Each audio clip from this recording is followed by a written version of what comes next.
Sono Eleonora Restelli e sono ingegnere edile. Mi sono laureata nel 2009 a Roma, all'Università degli Studi La Sapienza, in ingegneria edile e architettura.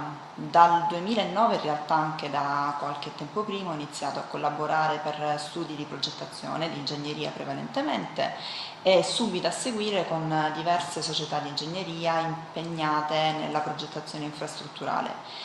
Dal 2017 ho deciso di mettermi in proprio, di avviare questo progetto che sta prendendo piede e si sta ampliando nel corso del tempo.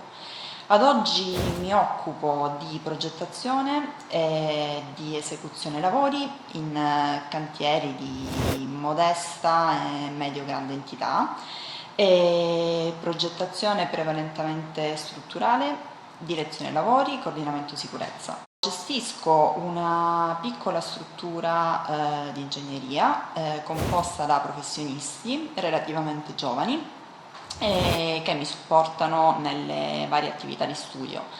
I clienti principali della struttura sono clienti privati per i quali appunto svolgiamo attività di progettazione e direzione lavori in ambito edilizio in generale, aziende, società e studi di ingegneria che supportiamo per progetti un po' più grandi di respiro nazionale e internazionale e in massima parte infrastrutturali. Le principali competenze che ho sviluppato nel corso di questi anni sono legate sostanzialmente all'attività di computazione, quindi redazione di computi metrici estimativi, che sono dei documenti che consentono la valutazione quantitativa ed economica soprattutto di un progetto, qualunque esso sia.